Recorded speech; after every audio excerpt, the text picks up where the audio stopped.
Hello, everyone. Hello, Britt. Hello, hello. Welcome to our episode today. We have More People, More Problems with your hosts, Britt and Chelsea. Another good one in store for us today. But before we just kind of dig into all the fun subject matter that we have, like fun, not so fun, I don't know, like we'll see. Um, Just a few couple of disclaimers. We're not going to talk about anyone else's stuff. We'll talk about our own experience and examples, and we won't reveal any personal information of others. Opinions and thoughts and all the things that we say are of our own and not of our current or former employers. And of course, like, share, subscribe, comment. So maybe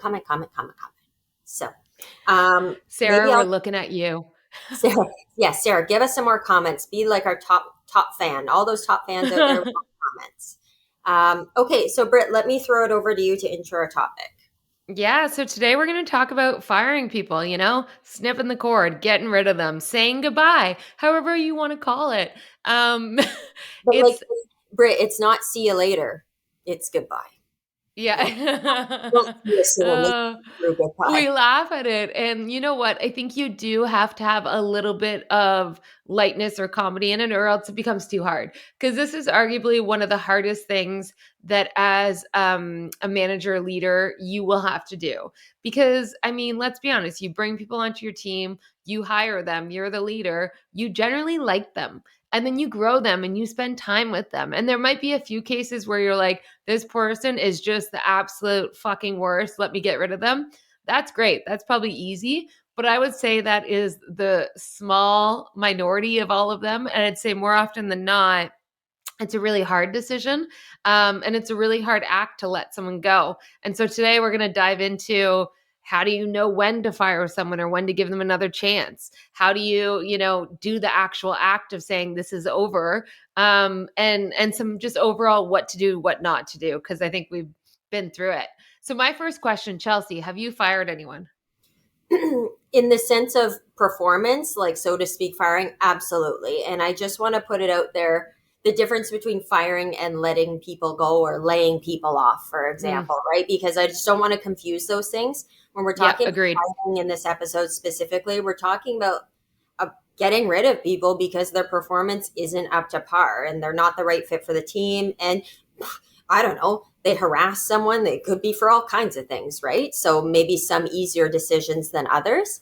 Rather, not laying people off or letting people go for reorganization or, budget cuts. And that's totally different. So we're Yeah. not going to dig into that right now. But in terms of firing people for performance, as much as you can fire people, so to speak, in the government of Canada, yes, I have been faced with some difficult decisions where I've had to be very clear with some folks that they haven't performed at the level required, and that they either wouldn't be continuing in a particular role and would be maybe going back to another role, or managing them out into other areas where they'd be more high See, impact. this is the interesting distinction immediately between public and private.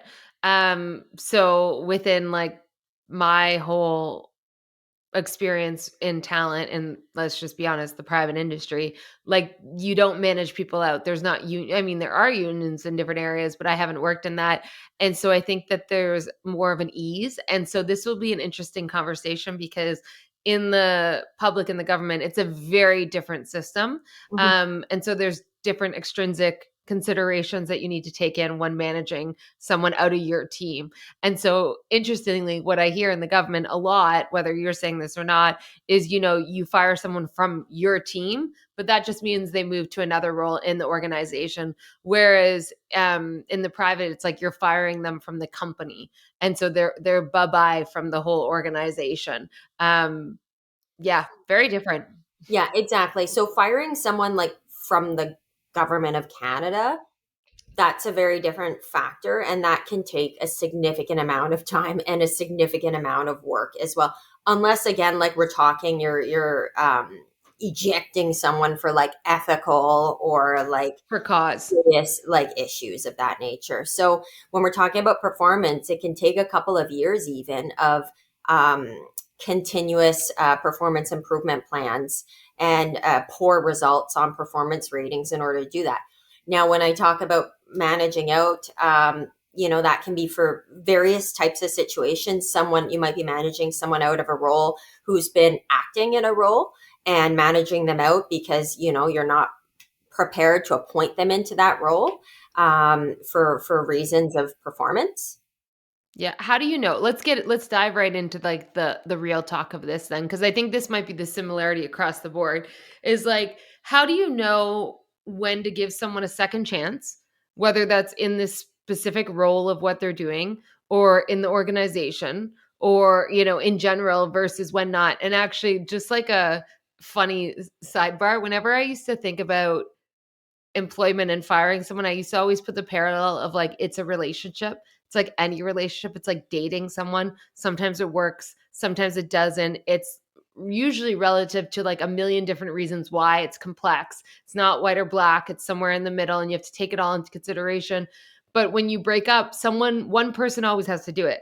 So like when it's not working out, someone either has to quit or else you have to fire them, but someone has to speak up and they generally become the bad guy. But in reality, it's like more complex than that. But I think it's an interesting metaphor of just like relationships breaking up, when to go back in and give the relationship a second try versus not. And so, what are your thoughts on that? Like, what do you ask yourself or consider when thinking, should I invest more time in this individual or am I done? So, I mean, I always look at it from, for me, there's never been like, oh, this has happened. Am I going to give you a second chance before I can you? That's never happened. I've always looked at it at continuous or multiple factors that have contributed to the decision at the end of the day. So it could be over the period of a year, it could be over the period of 6 months. But multiple things have happened where, yeah, the first one that happens, you're probably like, oh, get rid of this person, like horrible. Second one, probably not too. Third one, maybe not either, because you're continuing to help that person improve. You're trying to make them aware of some of the mistakes or the faults that are coming up, trying to work out some of the kinks and whatnot. But over a period of time when so many of those items have built up that are either errors that have put you at significant risk or your organization at significant risk, I think there does come a point in time where you go, now I'm starting to have that thought in my head of, I don't think this is going to work out. So even when I do start to have that thought in my head, and I try not to let this go too long, and we all have to trust our gut at some point with this as well, in that I'm still going to try to learn, help that person learn and help them develop and help them understand the errors that are happening. But I'm not going to let them go so far as they're continuously making the same errors over and over again. We've Yeah. talked about this before. Make Yeah. different errors so that I can help have some different teaching moments. But I shouldn't be having the same teaching moment every week or every 2 weeks. Um, that's a point where Yeah. where I start Yeah. to go, I'm going to start thinking about making this decision, and more things that happen that are adding up at this point is pushing me further to that decision. I don't take it lightly and I don't take it I don't quickly. think you should, right? I Yeah, think like it's a lot that it's a really, really important and big decision, regardless of where you go. So, what I hear that you're saying, which I agree with, it's like when the negative or the harm outweighs the positive by a lot, then that's when you need to consider what decisions you should make. But before you ever get there, there's just a few critical things as a leader you need to do, such as clear expectations of the role, clear expectations of the culture, the environment, how you want someone to show up. And so if you're clear with all those things and then someone on your team shows up late for a really important meeting, walks in, they're supposed to present and they completely fuck it up, you might feel like firing them in that moment. But what you should really do is have a conversation and be like, this is the first blip. So this is a negative, but it's like one negative out of a track record, hopefully of a few years. If it's week one, I think that's a different story. Get them out now. That's a huge red flag. But if it's, a track record of positive, positive, positive, and then a little blip, we're humans. We need to afford for some mistakes, some learnings, and for some corrections. But I think as a leader, that expectation, that feedback loop is really critical. And like you just said, if the same mistakes keep happening or the same conversations, if you realize they're an energy vampire, as we talked about in one of the earlier episodes, or it's just always negative and it's putting a damper on the whole team, because you're spending so like an infinite more time with that one individual than the rest of them, I think that's when you have to really check yourself and say, how am I showing up here? And is this, fair opportunity at all? Am I holding this person the same high standards as the rest of the team? Are they actually the sneakiest one I would always say is when you give feedback and they start to improve, but their relative improvement isn't up to par of what that quality bar is of that level, but you see progress. And so you're like, your investment of it feels so good that you're not actually measuring it on a fair scale. But I think that's when you need to say, like, okay, get outsiders' opinions, look at the facts, remove the emotions, because the emotions blurry everything up. And so, how do you put in perspective the company, the team, and then the individual, and what do you need from this person in this role, and what is the frequency of that not being achieved? And when those things line up that it's not there, I think you really need to ask yourself, is it time to break up, aka should I let this person go? And you need to get comfortable with that feeling awkward and crappy, because it will feel crappy for Yeah. you. And of course, it's going to feel worse for that individual. But you need to just get comfortable with the fact that that actually does need to happen. And exactly what you said, organization, team, individual, right? Yeah. You need to be careful, like you said. You might get duped a little bit by someone having that improvement, it's still not being up to par. You also need to be careful of persons who are going to improve and then just regress even after Yeah. a couple of weeks. Like they managed to hit that standard for a short period of time and then back down they go. I mean, that's a red flag for me as well, because obviously where you need them to be at that point for them in their career and their development is not sustainable for them. Yeah. It's Yeah. so if someone's saying, well, I'm working my tail off, I'm doing 10, 12 hours a day, I'm killing myself for this, and I'm Yeah. thinking you shouldn't be. A lot Yeah. of it should be things that you've developed throughout the course of your career to get you to this point. And if it isn't, then you're just not ready for this It's role. a mismatch. It's a lack, and hopefully you realize that early and you can correct at that point. But sometimes you realize later, and it's a really hard conversation at that point as well. I think the critical thing is to really ask yourself, what do you need? It's not just a warm body and a role. I think for a lot of people, the other fear that plays into this a lot when you think, okay, I got to let this person go is, but then I don't have anyone doing that work. Where does that work go? Oh, I need all these other people to hire someone to replace them. It's going to take minimum 3 to 6 months, like if not longer. And so all of that then puts you in the mindset of, okay, I should just deal with mediocre. And Yep. that's a really good short term fix, but it's very, very toxic long term, because what you're telling everyone else on the team and the organization is that it's okay to be mediocre. It's okay to not do your full job. It's okay to get paid more than you're worth. It's okay to lower the bar. Like it's extremely, extremely toxic. And how can you meet or even exceed your priorities or be yourself, be your best self, or be the best your team can be when you don't have the edge of individuals who Yeah. are bringing their top game, right? Or maybe they're not capable of bringing that top game that you expect at that point. They're just not there. So Yeah. you have to really set that expectation really clear of what you're looking for. And in my Yeah. opinion, you say this about everything: short-term pain for long-term gain. Yeah, Yeah. it's going to suck to let someone go. That's going to be a difficult experience. You have to remove the emotions from it. It's also going to suck to have to go and recruit, to hire, to go through like the Yeah. development of a whole new individual. But at the end of the day, if you're going to be able to support the organizational priorities and above and beyond, and get the best you can out of your team, you're only doing yourself a favor. So you're only going to regret holding on to someone longer, and like drawing out the pain. It's painful for everyone because those persons know that they're struggling. If you're doing things Yeah. properly, you're having constant feedback with them. You're having weekly meetings or bi-weekly meetings. Yeah. You're giving them feedback on, hey, that last week, and that wasn't acceptable. We're blowing timelines here and there. All I'm doing is following up. Like, Yeah. I mean, I'm trying to do my job and your job at the same time. It's not sustainable for anyone. And they're going to just keep getting that feedback. If you're doing it correctly, they're going to keep getting that type of feedback. And that's hard on someone's self-esteem too. Yeah.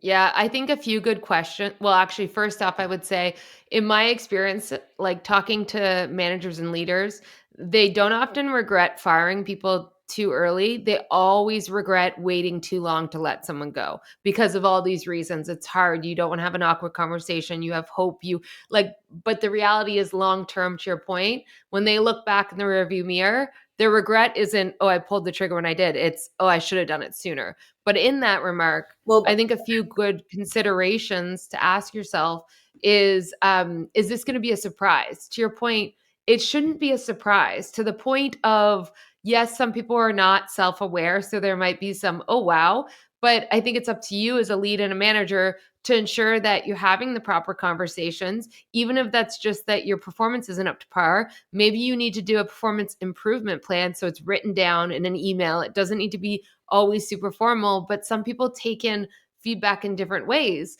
But mhm. another good question is, if you're going to do a performance improvement plan, do you actually think this person is going to recover? Do you think they're actually going to improve their performance? If no, I'm personally against doing one because I think it gives false hope. I think you should actually have the harder conversation up front rather than delay it by a few months, because in the private sector, it's really hard to create cause when letting someone go. Your better bet is to treat the person with very like respect, kindness, have the right conversation, have the right severance on the way out, and have the conversation earlier on so that person can move forward with their life and move on. But Absolutely. it's Well, probably the different. I mean, it is different in a way, but I think you still go back to the core of it all in that none of it should be the surprise. It should be a constant discussion. Yeah. And, to whether it's to support the improvement and to be clear about the expectations or the issues, the errors that are happening. And I think at the end of the day, that you have to be able to communicate that properly with people, because I think a lot of the communication style goes into it. I've seen some leaders back in the past who would have these types of conversations about issues that are ongoing, and it would always be sugar coated. Well, that's obviously Yeah. going to be very misleading for the individual who's receiving that information. And then the leader comes back in the room and goes, that person's fucking terrible and this, and that. I'm like, but the way you just spoke to them made it seem like everything was fine. It's just like, it's fine, Yeah. like, get over it. You have to be kind and you have to be We're going to professional. get through this together. It's Yeah, like, but no, you need to pull your socks up. you have to be clear, like, this was unacceptable. This error that happened, I understand errors do happen, but it put our department or it put our team at significant risk, Yeah. and we cannot have these types of things happening again. I mean, you can at the end of the day go like, we're going to continue to work on things, but there has can be no dispute in the error that was made and how that is communicated to that individual, because there might then be the surprises when you start having that discussion about like, oh, so we're thinking we're going to let you go. It's like, whoa, like, it's a hit in the face, because everything they've been getting from you over months and months and months, you've sugarcoated the issues. You've glossed Yeah. them over like Yeah. it's not that big of a deal, but in your mind, it's a massive deal. And so you've done yourself and them a disservice, and they will come in super shocked, and you Yeah. wrongful dismissal issues. Yeah. And I would say, like, on that, like, just a caveat to all of this, know your legislation. Like, know in Ontario, you're going to have specific legislation around termination, how to do it properly. Always consult like your lawyer internally or out, like, do the right protocols. Mhm. And we're not going to get into that because that's very complex no matter where, but you will have someone you can work on hopefully when you are doing that. But I think to your point, role play is always amazing. Like, even on these really difficult conversations, I would always pull leaders aside and say, okay, I'm now this individual. Tell me your feedback. What do you think? And to your point, it was always like, so I think you're doing really, really good in A, B, C, D, E, F. But this one thing, it wasn't up to par, but we're going to work on it together.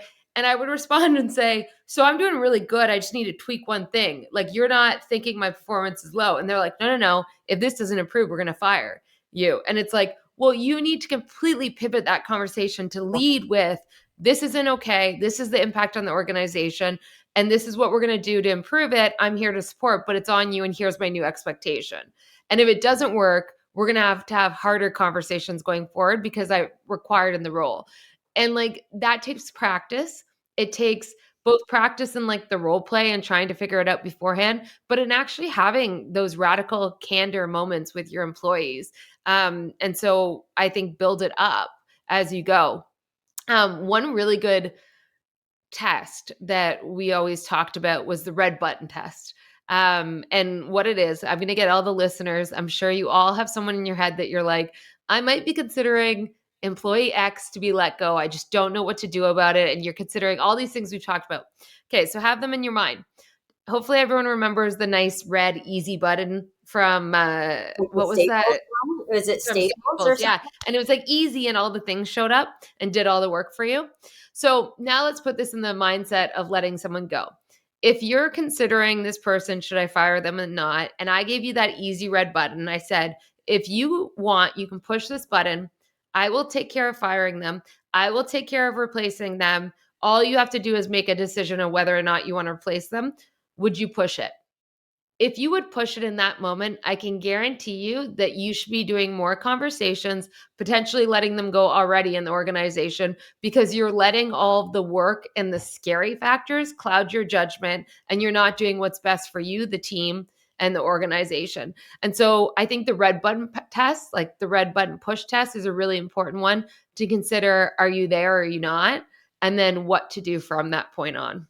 It's almost like the lazy test. Are you too lazy to go out recruit staff and do all the hard stuff? If yes, press the button. But clearly, But you you know what it is? It's cognitively there's so many reasons you get connected to the individual. What about if you're friends and now they're not performing? There's so many other aspects that bleed into this equation that um are more emotional and also like complete biases. Like there's the whole sunk cost fallacy. You just spent a year hiring this great person and now you're going to let him go. That's like the last thing you want to do is feel like that year spent recruiting someone was a waste. Sunk cost fallacy. So there's so many things that build into it that no wonder it's super duper hard. So yes, it might be lazy. It's probably more out of fear and like things you can't even realize and articulate. And so doing things like that allow you to at least kind of move some of that around and then you go, okay, I know the decision. Now I got to figure out how to do it. And so maybe we can jump into that, which is like, okay, you've decided you need to fire someone. What do you do from there? What are the next steps? And so I think a few things, I think right away when you know that it's at that point, hopefully you've already been working with, someone in talent, someone in legal, just be like, am I doing the right things, having the right conversations? If not, loop them in immediately because they're going to be your best partner in crime to really bring the expertise of humans, all the in and outs of how to do it into the conversation. Hmm. And I think it's good to understand like what is the role of the manager versus what is the role of HR or talent, because it really is two partners going in to have a conversation. It's the role of the manager to make the decision. It is your decision whether or not you're going to fire them. And it is your responsibility to communicate that decision and why it is in a short, concise, clear way, in a direct way. And then it is talent's responsibility to help support the transition out and move the conversation ideally to a more proactive approach to next steps and to support you in that conversation and prep work and role play. Like I said, I think that's so critical, and to really help get you through that conversation because it can get dicey, as we all know. for sure. And I think in looking back, like for me, even before I've hit that actual decision is happening, when I feel like it's possible that it could come to that, I've already started a couple of steps in documenting, like significant Yeah. documentation throughout the entire process. So if I feel like it's possibly going to go somewhere down that line, then I've started in terms of documenting the issues, the errors, the conversations that are had, following up conversations that are had with written emails with those individuals as well. I need to have everything to say that I've taken the time. I've taken the time to support, develop, help, learn. I've accumulated a certain level of evidence to justify my decision and when I'm making that decision as well. So for me, that's always the first step in that. Even before I've hit that, like, yeah, I'm doing it. If I feel like it's gonna go there, I'm starting to do a lot of the work leading up to it because then I at least have it. I've got dates, I've got times, I've got, backup to say like this is valid, and I can go back and refer to those things, and I can also have those discussions with the employees going forward and letting them know as we continue down a certain path. So I think that's an And I important. think that's I agree. I think that's very specific to like performance based reasons to let people go. Like, obviously, if someone harasses someone or makes a really poor decision that puts the risk of the company or goes against your culture, then it's more of a immediate decision that does not have like the documentation. You're still going to have a conversation with the lead and the HR, and transition them out. Whereas with performance, ideally you're having, regular one-on-ones, or it's a performance conversation and you take notes and you're blunt about it, because you should be like, once again, there shouldn't be surprises. It shouldn't be a shock.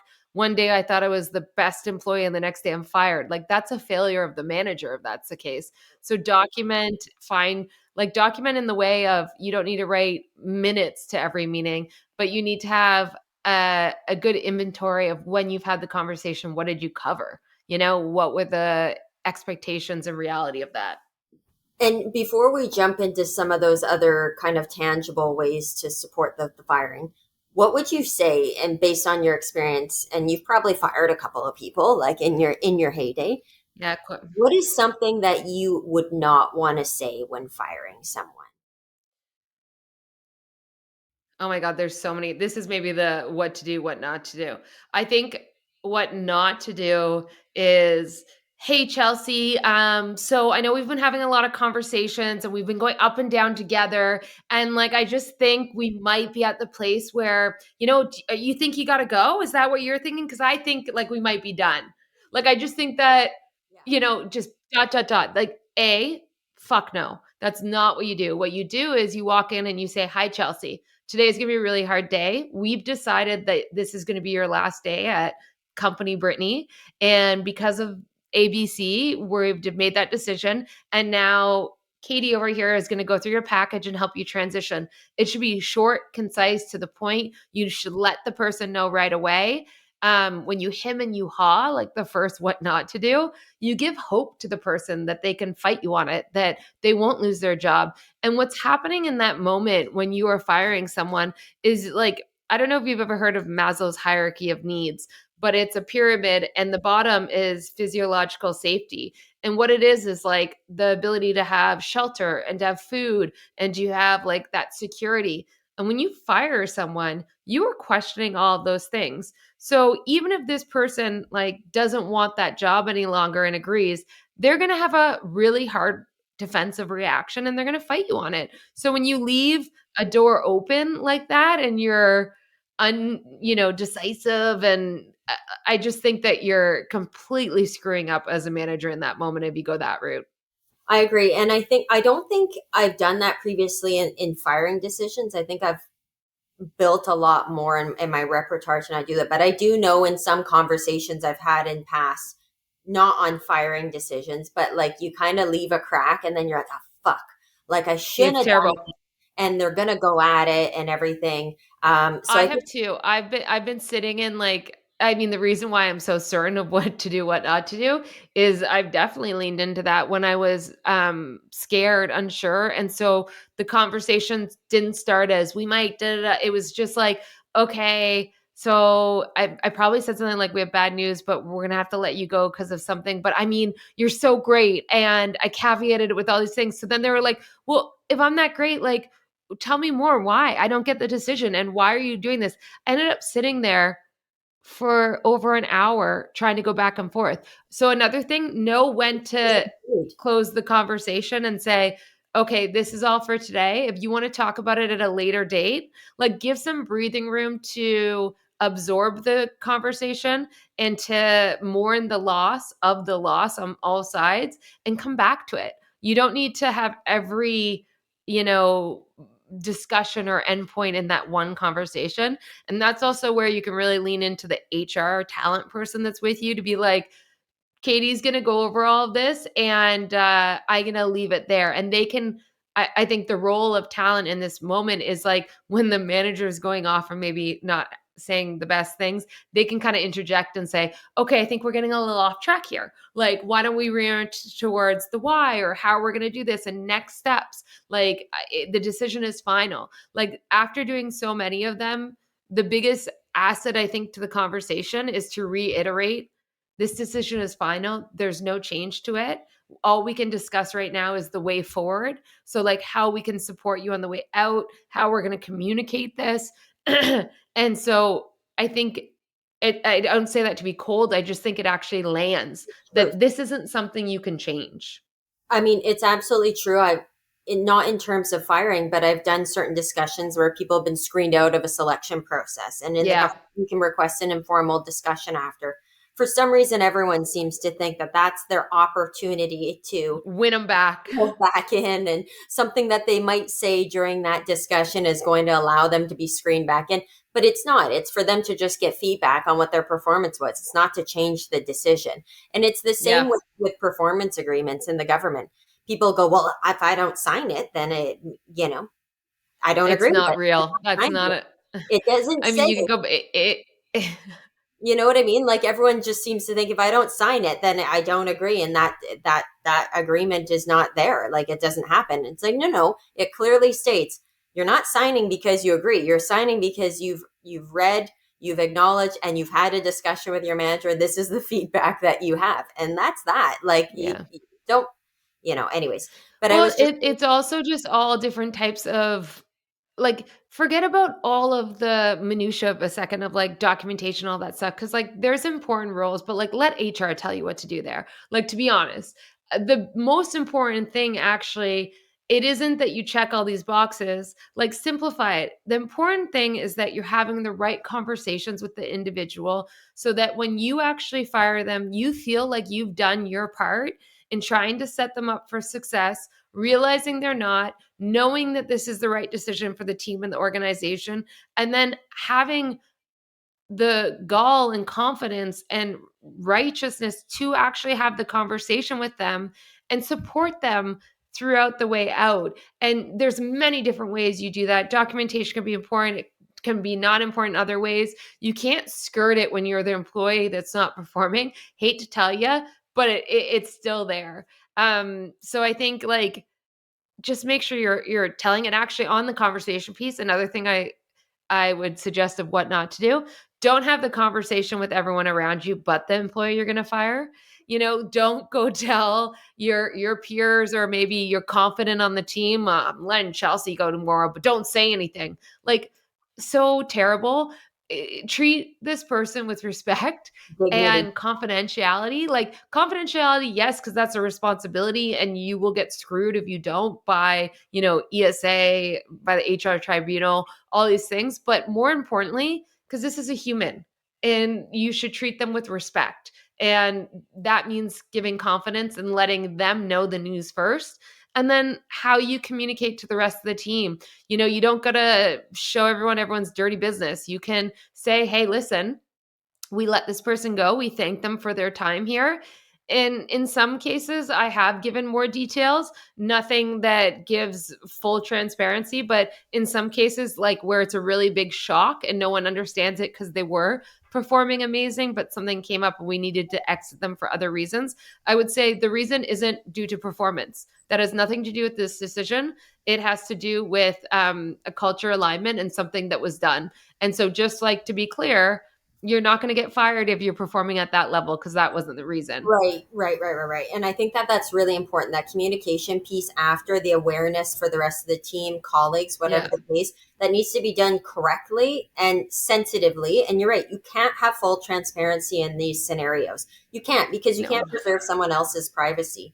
But I was going to say one way not to lean into these discussions is to start out as the manager, go like, so this is really hard for me to like do. Oh, yeah. Make it all about yourself. That's hilarious. I've seen that, and I'm just like, ooh, like it's hard for you. Pretty sure it's super fucking hard for them, like receiving Yeah. that Way harder for them. You still have a job, you of asshole. getting fired, and it's hard for them. Like you're looking for sympathy because you have to make this really hard like conversation. Like, no, probably shouldn't lead in with that one either.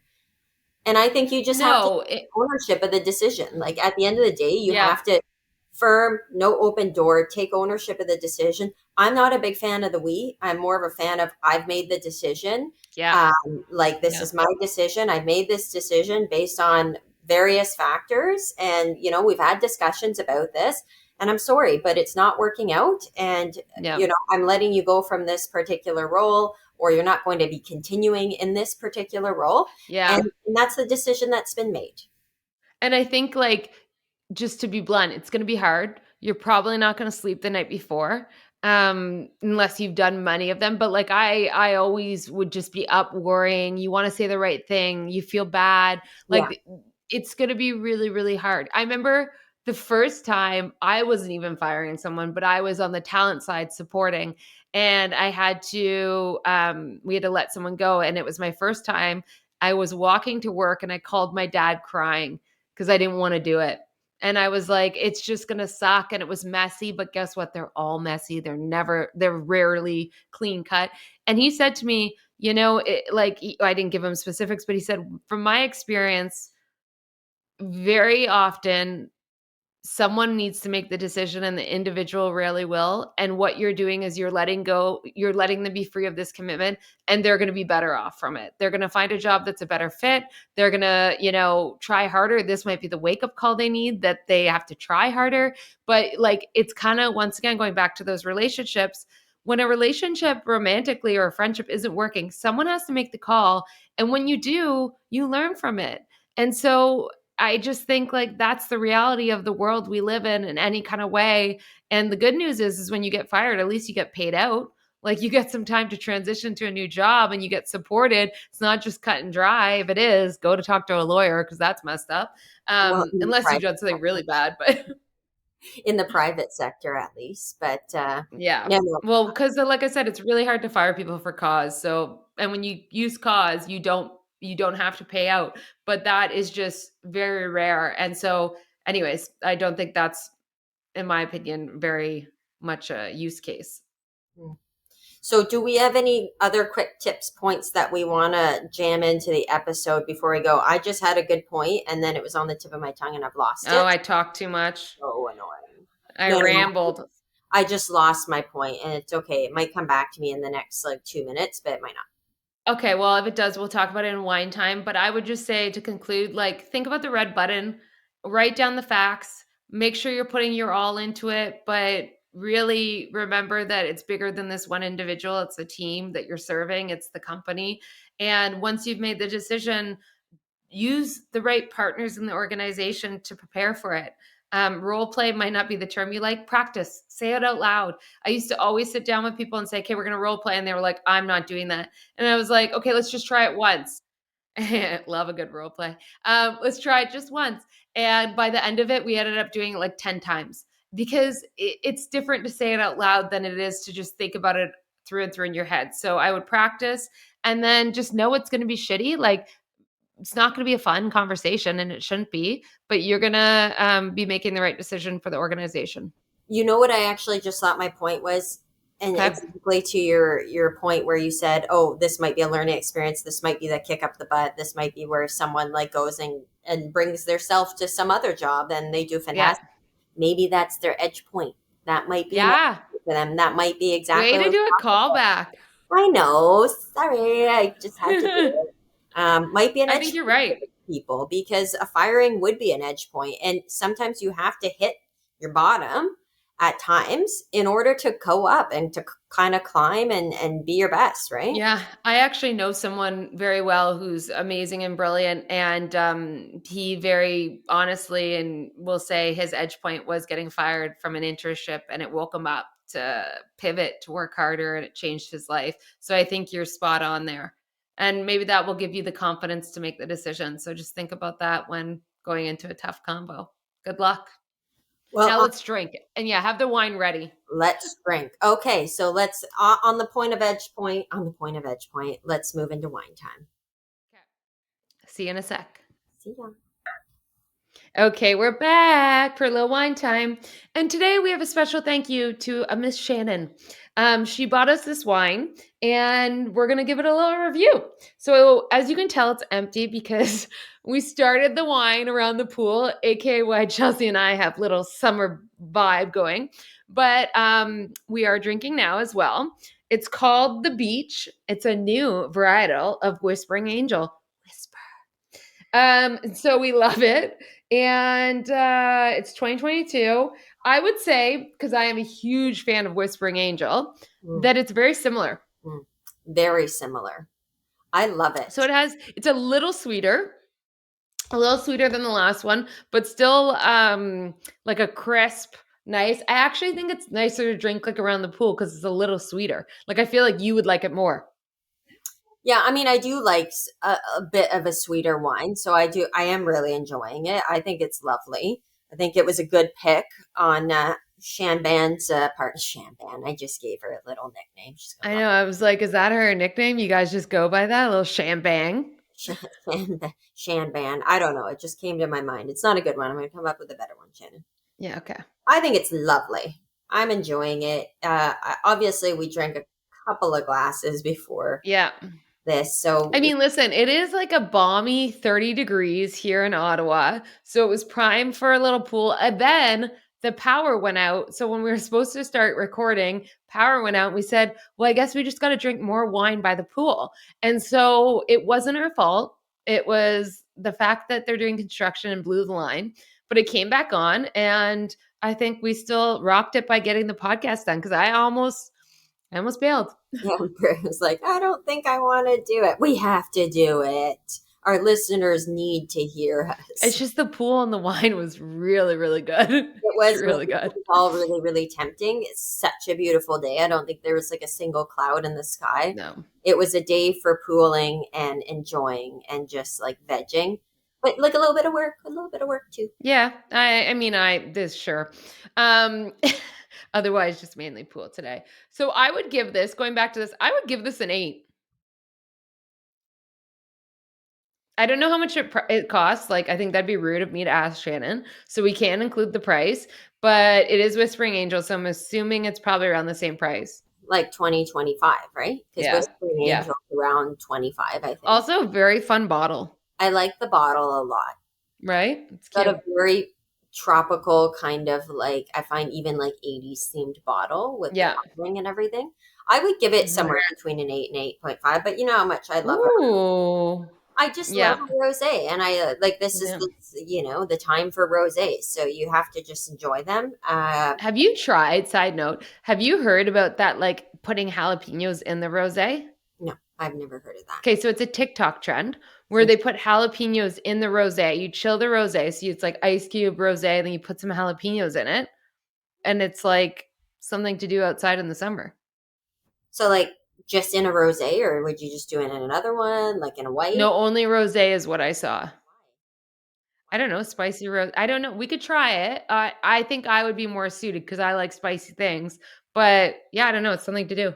I'm definitely not too much on the spice, but I will say that I am eating spicier things a lot more lately, and Oh, good for I am you. enjoying them. The other day, I bought cheddar jalapeno sausages. I mean, it Oh, felt like they would taste really, really good. And I back in the day, I would never buy something like that. I wouldn't buy anything with any sort of hint of like it's going to be a little bit spicy. They were delicious. oh, I love a little hint. I don't So like too much.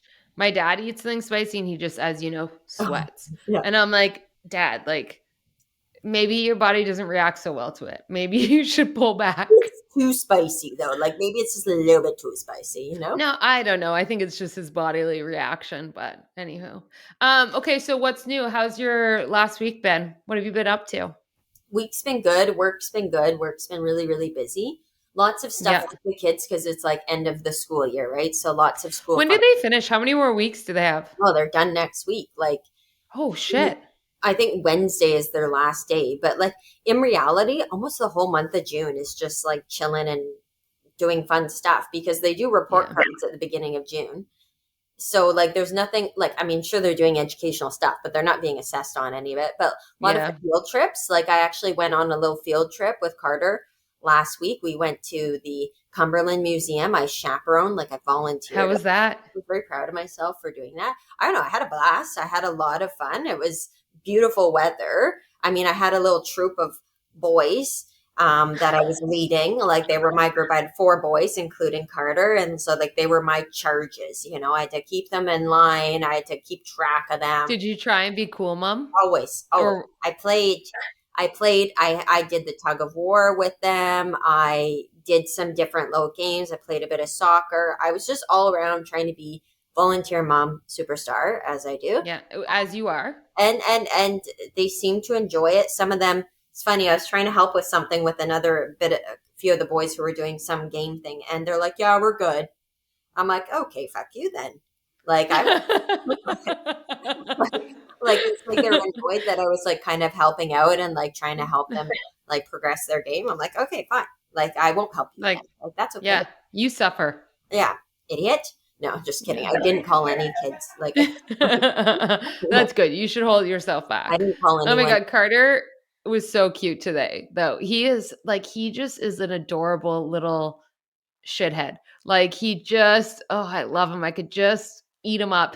We were earlier saying, Carter, you're You, so cute. Look at your little freckles. And he looks at me and he goes, I'm not as cute as him, who's like little Harrison, who's the baby. And I was like, it's a tough one. You're both mighty damn cute. Ugh.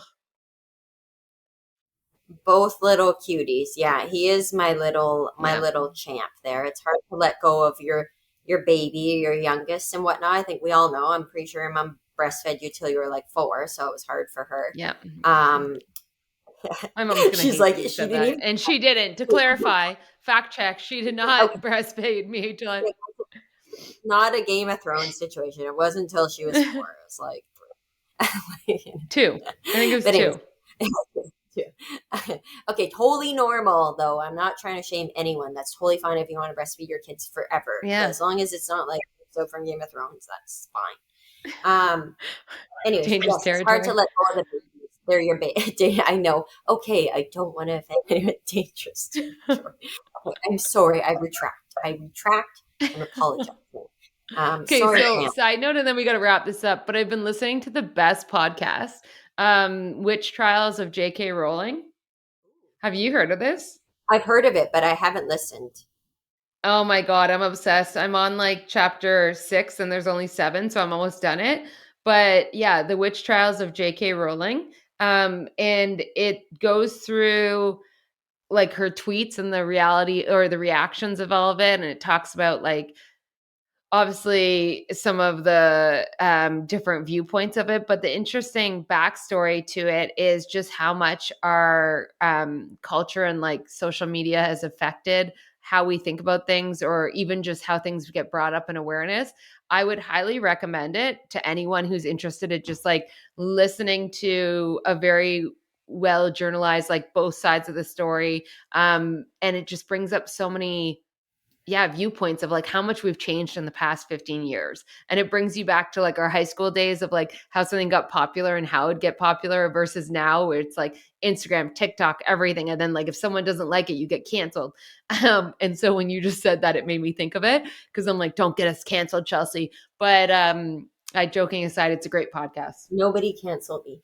I was gonna say, Katie, maybe we should try that one out on one of our drives to work. But like, yeah, so we're gonna do it. I will say the Yeah, I'm last jealous of your little carpooling. we Sounds do, fun. And you're we do, like golf lessons. I'm like, okay, yeah, we're cool. having Leave all the me fun. out. Last time we did our we listened to a podcast. It was obviously Call Her Daddy with the Ariana I love it. Yeah. David being interviewed. So that like we were on our toes. Like we and Yeah. the beautiful thing about it is we rode into work together. We didn't obviously finish it. It's a long one. So Um then, Katie drops me off and then I'm like, oh my God, she's gonna keep listening for the next 10 minutes without me. She didn't. She stopped wow. and That is true friendship. restarted when we resumed at pickup in the You, evening and we went through evening traffic finishing the podcast and it was a beautiful thing, you know. Like it wasn't educational or anything but it was a load of fun and we really enjoyed it, so we'll do this one next too. you realize that if I was driving with you, I wouldn't have, like, that's very nice because I wouldn't have waited. I would have kept going. 100%. That's just Fend for yourself. you, Yeah. you Just is what it is. just kept I watching mean, know your friends, you. Like Yeah. yeah, no, Well, we can't all be a Katie obviously in the I world, mean, you know. I know. I try. We all aspire. We We all all aspire. aspire. We all aspire. Okay, that's like extra wine time. So give us a cheers. Love you all and have fun firing people. or don't, but like, yeah, do it well. Get better. Do it Hmm. better. Be better. There you go. Be better. Be good. Okay. Love ya. Bye. Love ya.